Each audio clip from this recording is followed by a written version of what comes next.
देश पर नोटबंदी की मार। आज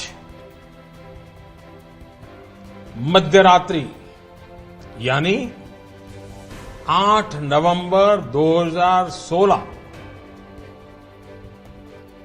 की रात्रि को 12 बजे से वर्तमान में जारी 500 रुपए और 1000 रुपए के करेंसी नोट लीगल टेंडर नहीं रहेंगे, यानी ये मुद्राएं कानूनन अमान्य होगी।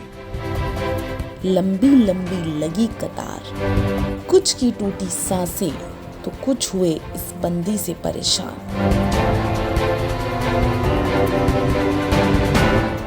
ये नोटबंदी यहीं नहीं थमी। नोटबंदी के बाद देश अपनी बिगड़ती अर्थव्यवस्था को संभाल ही रहा था कि अब देश सब कुछ भूलकर मुस्कुरा रहा था कि अचानक देश पर किसी की बुरी नजर लग गई। अचानक देश में एक घातक बीमारी ने दस्तक दी। इस बीमारी का नाम था और है कोरोना वायरस।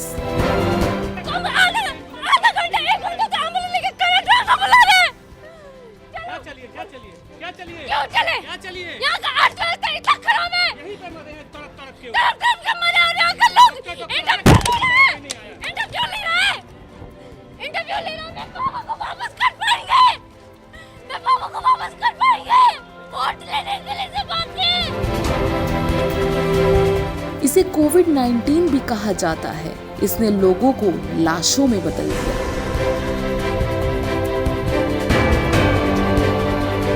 मुस्कुराहटें कब मायूसी बन गई पता ही नहीं चला। इस बीमारी ने शमशानों को भर दिया, कब्रिस्तानों को भर दिया। पर सवाल एक, क्या ये बीमारी सिर्फ आम इंसानों को होती है? ये सिर्फ आम इंसानों की जान के दुश्मन है। सियासत के हुक्मरानों से इस बीमारी का कोई लेना देना नहीं। क्या उन्हें कोई फर्क नहीं पड़ता? चुनावी सभाओं में लंबी लंबी कतारें क्या इस बीमारी को बढ़ावा नहीं देती? क्या अमित शाह, योगी, मोदी और जेपी नड्डा को कोरोना वायरस नहीं होता? क्या कोरोना आपका और हमारा ही दुश्मन है? क्या कोरोना इन नेताओं की जान नहीं लेता? योगी सरकार ने कोरोना के नाम पर दावे तो बड़े किए, पर जब उन दावों की पड़ताल की गई तो वो निकले जीरो। नमस्कार, आप देख रहे हैं न्यूज़ नाउ इंडिया। मैं हूं आपके साथ उषा कश्यप। इस समय मौजूद है नोएडा सेक्टर 30 के जिला अस्पताल में, जिसका नाम है राजकीय जिला चिकित्सालय गौतम बुद्ध नगर। हम यहाँ पर जैसे ही कोरोना की पड़ताल करने आए तो हमारे सामने आई सरकार की सच्चाई। यहाँ पर हमें एक शख्स मिला जो कोरोना पॉजिटिव है, जिनका नाम है दयानंद स्वाहा।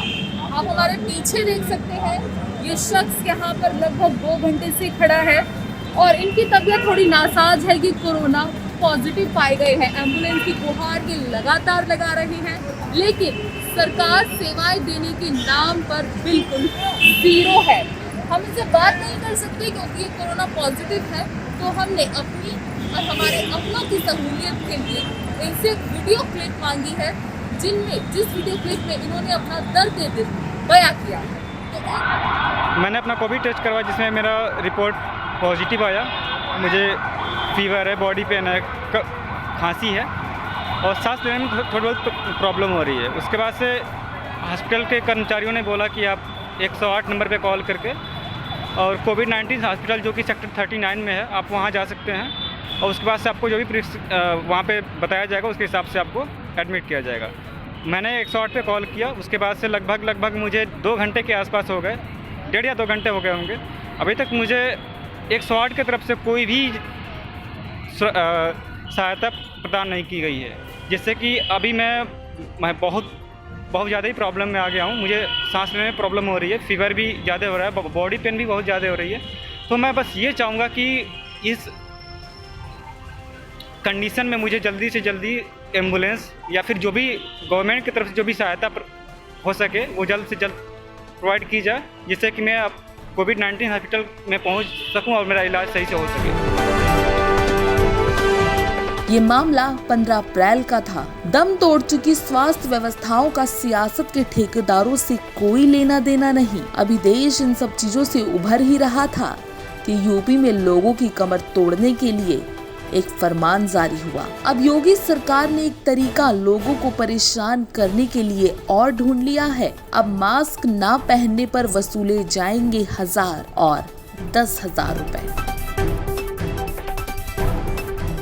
बहुत गलत है मैम, ऐसा नहीं होना चाहिए क्योंकि लोगों के लिए रोजगार तो है नहीं और ऊपर से 1000-2000 चालान, ये सब रोजगार कहाँ से होगा? ये लोग अपने लिए वसूल रहे हैं, यही कहना चाहेंगे क्योंकि ये चीज़ें तो गलत है।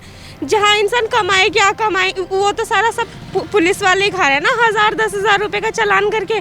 तो जो वाले नहीं, सरकार खा रही है, जो भी है वही इंसान खा रहे हैं क्योंकि फिर लोगों को सैलरी कहाँ से देंगे? अगर लोगों को सैलरी मिल गई तो फिर उनका खर्चा कैसे चलेगा? क्योंकि हम जैसों से ही तो उनका खर्चा चल रहा है। इलेक्शन लड़ा जा रहा है ना, तो वोट मिल रहे हैं, अगर वहाँ पे चालान करना स्टार्ट कर दे तो पब्लिक जाएगी नहीं वोट देने। चालान वसूलना तो ठीक है, पर बदले में स्वास्थ्य सेवाओं पटरी पर लाना भी सरकार का ही काम है। पर स्वास्थ्य सेवाओं के नाम पर सरकार बिल्कुल जीरो है। आपको बता दें कि ट्रैफिक नियमों के उल्लंघन पर सरकार ने बीते वर्ष चालान की रकम को 2 गुना बढ़ा दिया था। तो लोगों से वसूली के नाम पर तो सरकार हीरो का काम कर रही है, पर जब बात स्वास्थ्य व्यवस्थाओं की आती है और जब बात कोविड-19 की आती है तो दूर दराज तक सरकार बिल्कुल जीरो नजर आती है।